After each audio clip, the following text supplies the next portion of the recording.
आपने भी खबरों में सुना होगा, देखा होगा, इंडस वाटर ट्रीटी यानी कि सिंधु जल समझौता।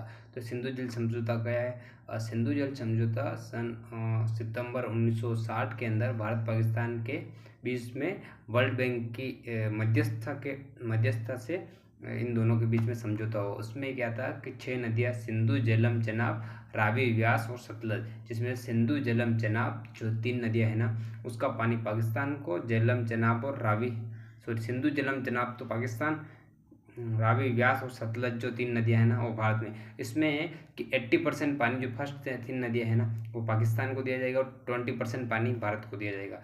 इसी के साथ में जो इधर वापस जो है ना, ये 3 नदियाँ भारत वाली, उसमें 80% भारत पानी लेगा और 20% पानी किसके पास जाएगा? अपने पाकिस्तान के पास जाएगा। तो भारत ने अभी सिंधु जल संधि 1960 में जो हुई थी सितंबर के अंदर, उसको कैंसिल कर दिया। एक हिसाब से आपको देखा जाए तो इसको कैंसिल नहीं करना चाहिए, क्योंकि आप वापस युद्ध को बुलावा दे रहे हो। कारण क्योंकि आपने जो काम किया है वो एक हिसाब से गलत है। क्योंकि आप एक फर्स्ट बार आप समझो, जैसे कि ऑपरेशन सिंदूर के अंदर उनने लोगों को मार दिया गया। मतलब भारतीय 125 लगभग 25 के आसपास है कुछ लोग थे, उनको वहाँ के आतंकवादी टीआरएफ संगठन ने, आतंकवादी ने कहा था कि हमने उनको मारा है। तो अब देखो उन्होंने मार दिया, उसके बाद भारत ने रिप्रिकेशन किए। अब कौन जीता कौन हारा इसका तो निर्णय कोई नहीं कर पा रहा है। भारत कह रहा है हम जीते हैं, पाकिस्तान कह रहा है कि अमेरिका ने हम दोनों के बस मध्यस्थता करवाई, अमेरिका कह रहा है मैंने युद्ध रुकवाया, भारत कह रहा है युद्ध तुमने नहीं रुकवाया, मैंने रुकवाया। तो इसका कुछ मतलब नहीं है, सब पॉलिटिक्स का काम। एक हिसाब से देखा जाए टाइमिंग के हिसाब से, तो भारत कहीं ना कहीं इस टाइमिंग के अंदर फेल रहा है। युद्ध हम ये नहीं करे किसने मध्यस्थता कराई वो, पर भारत कहीं ना कहीं इस टाइमिंग के अंदर फेल रहा है कि जिस प्रकार से युद्ध रोकना था, उससे पहले ही अमेरिका के राष्ट्रपति अपने डोनाल्ड ट्रंप ने अपने सोशल मीडिया अकाउंट पे कह दिया कि 1 घंटे के अंदर युद्ध रुक जाएगा। तो ये सबसे बड़ी गलत चीज़ है।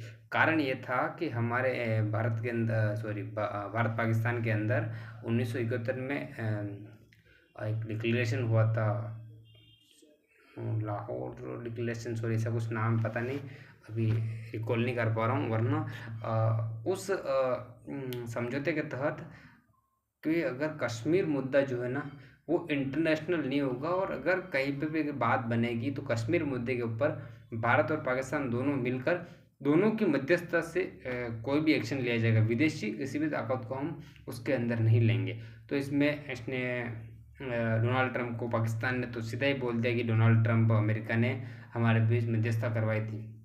इसके बहुत कारण है किस वजह से उसने कहा था, इसको अब हम आगे इसी सेशन में आगे ले लेंगे। तो इसके साथ आप देखोगे कि इसी जैसे हमने सिंधु जल संधि तोड़ी 1960 के तहत कि हम पानी रोक देंगे, तो हमने वहाँ पे बांध बना हुआ था जिसका 1% पानी पाकिस्तान में नहीं जाने दिया। एक हिसाब से कोई बात नहीं, अभी तो कोई ज़रूरत नहीं पाकिस्तान में, क्योंकि बारिश के कारण पानी नहीं जा पा रहा है, परंतु इसके रिपरकेशन बहुत ज़्यादा हावी होंगे। तो जो कि होने भी लग गए हैं। अभी आज की न्यूज़ है कि आपके पाकिस्तान के अंदर जो भारत के हाई कमिश्नर है, मतलब राजदूत के रूप में हाई कमिश्नर यानी कि जो राष्ट्रमंडल कंट्री है ना, सॉरी क्या बोलते हैं उसको, सॉरी, जो जिस पे ब्रिटेन का शासन था ना, जितने भी देशों के ऊपर, उसके अंदर राजदूत नियुक्त नहीं होते, उसमें हाई कमिश्नर नियुक्त होते हैं। तो भारत के हाई कमिश्नर जो पाकिस्तान के अंदर है ना, वहाँ के लोगों के द्वारा उनको पानी, गैस, न्यूज़पेपर आदि सुविधाएं बंद करने का निर्णय ले लिया गया कि आप इसको ये सब सुविधाएं मत दो। अब भारत ये भी नहीं कह सकता कि आप क्यों कर रहे हो, क्यों नहीं कर रहे हो। वैसे तो एक इंटरनेशनल लॉ है, परंतु लोगों को कोई देश नहीं मानता इतना, सिर्फ लॉ नाम के बने हैं। क्योंकि लॉ होता तो भारत सिंधु जल संधि के तहत 1960 की जो संधि थी ना, उसको नहीं तोड़ता, क्योंकि इसके अंदर वर्ल्ड बैंक शामिल था। परंतु संधि को कोई देश मानता नहीं है, बस ये नाम के बने हुए हैं। अब ये होगा कि वापस भारत भी ये कर ले, भारत के अंदर हाई कमिश्नर होगा पाकिस्तान का, वहाँ उसको भी सुविधाएं नहीं देगी, तो बात वही की वही बच जाएगी। बस ये है कि बस युद्ध चलते रहे, मतलब वो दुश्मनी का माहौल बनता रहे, बस शांति व्यवस्था नहीं हो, यही रहा था। इसी के साथ पाकिस्तान की स्थिति देखा जाए, पाकिस्तान अभी थोड़ा चाइना के साथ भी बड़े अच्छे उसके रिलेशन है। इसी के साथ उसके अमेरिका के रिलेशन भी बन गए। अमेरिका के साथ रिलेशन बनने के पीछे कुछ कारण है कि जो अमेरिका का जो राष्ट्रपति है ना, वो ओनली फॉर बिजनेसमैन आदमी है। उसको बस बिजनेस से मतलब है, देश से कोई मतलब नहीं है। तो अभी उसने क्या, जैसे कि ऑपरेशन सिंदूर हुआ था, उससे उसने 1-2 दिन पहले या उसके आज +-2 आप देख लेना, उसके ऊपर उसने क्या किया, पाकिस्तान के अंदर उसका एक बिजनेस है। हाँ, तो उसका डोनाल्ड ट्रंप का एक वो बिजनेसमैन आदमी है, तो उसका बिटकॉइन, उसने बिटकॉइन कंपनी बनाई। और बिटकॉइन उसने कहाँ पे चलाया था, बिटकॉइन पाकिस्तान के अंदर वहाँ के किसी अपने अपने शहबाज शरीफ के जो शहबाज शरीफ के पुत्र था, उसके साथ में एक नई कंपनी का चालू कर दी बिटकॉइन की। और उसके हिसाब से उसको फंडिंग बढ़िया मिल गई थी। तो इसकी वजह से क्या, पाकिस्तान ने कहा हमको बिजनेस मिल जाएगा, अमेरिका को बिजनेस मिल गया, उसको फ़ायदा हो गया। और पाकिस्तान को क्या होगा, ये सपोर्ट मिल गया कि वर्ल्ड के अंदर की पाकिस्तान और भारत के बीच, दोनों के बीच मध्यस्थता कराई। और जीत किसकी हो गई, पाकिस्तान की इसमें ज़्यादा जीत हुई, क्योंकि इसके अंदर आप देखा जाए ज़्यादा लोग भारत के ही मरे थे। ज़्यादा लोग भारत के ही मरे थे। आप डेटा के आधार पर देखा जाए, इंटरनेशनल जो न्यूज़पेपर है ना, उसके अंदर, क्योंकि भारतीय वाले बताएंगे नहीं कितने लोग मरे कितने लोग नहीं मरे, इंटरनेशनल न्यूज़पेपर आप देखोगे तो भारत के ज़्यादा लोग मरे थे। तो एक मकसद तो ये हो गया। उसके बाद हम चाइना प्रेम देख लेते हैं। चाइना प्रेम फर्स्ट चीज़ तो है भारत पाकिस्तान, इधर तक पीओके कश्मीर का पाकिस्तान के पास, और इधर चाइना ऑक्यूपाइड कश्मीर, जो 1962 के अंदर भारत और चाइना के बीच युद्ध हुआ था।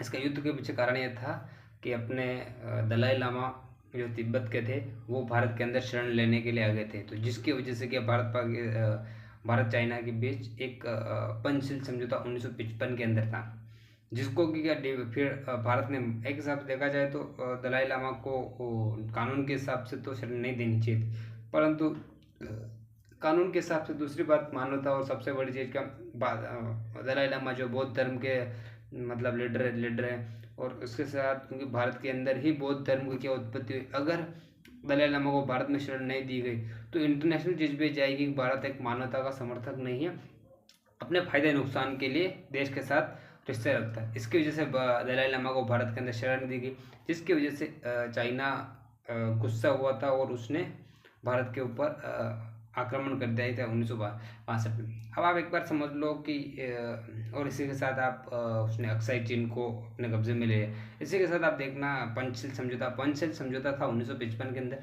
इसके तहत भारत के अपने जवाहरलाल नेहरू और वहाँ के माओ जेडोंग फर्स्ट प्रेसिडेंट, हाँ, leader of main leader in China, this agreement with India between China and 5 point are agreement, मतलब 5 पॉइंट थे इसके अंदर, था कि भारत और चाइना बायलैटरल रूप से सहयोग करेंगे, बिजनेस के हिसाब से करेंगे।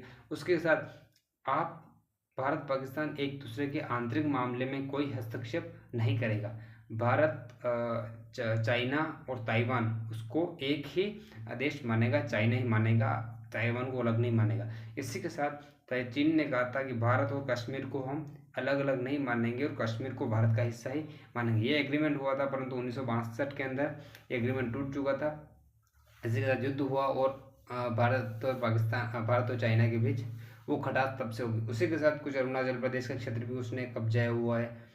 भारत चाइना के बीच मैकमोहन रेखा जो है ना 1914 के अंदर बनी हुई, तो वो है, उसको पाकिस्तान चाइना नहीं मानता है, भारत उसको मानता है। उसी के साथ एक BRO प्रोजेक्ट भी चल रहा है चाइना का। BRO मीन्स एक बॉर्डर रोड, सॉरी यार, चाइना एक मतलब रोड चला रहा है विश्व के अंदर जाएगी। इसका क्या होगा कि बिजनेस के हिसाब से, जो कि रोड कहाँ से,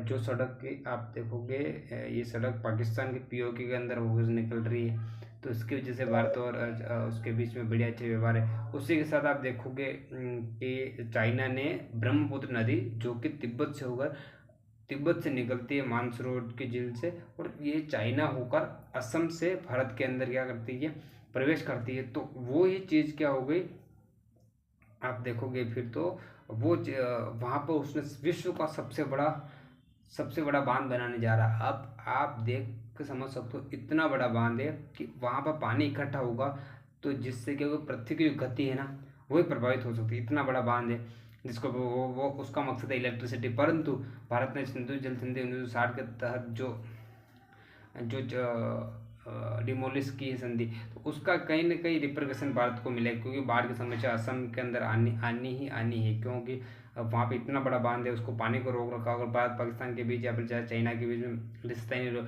अगर उसने पानी छोड़ दिया तो भारत असम के अंदर ब्रह्मपुत्र नदी के कारण इसकी समस्या सबसे ज़्यादा हो जाएगी, बाढ़ की समस्या।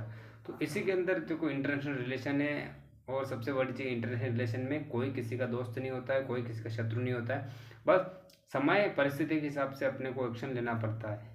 अब और भी बहुत सारे देशों के साथ भारत के अच्छे संबंध है, बहुत सारे खराब भी है, कनाडा के साथ अच्छे संबंध नहीं थे अपने, वो ट्रूडो थे तब तामली थे, अभी नए वो आ गए मार्क कॉर्नी, तो उनके साथ अच्छे संबंध है। अब वो विश्व में चलते रहता है, परंतु एक साथ देखा है भारत की स्थिति सही नहीं है। धन्यवाद।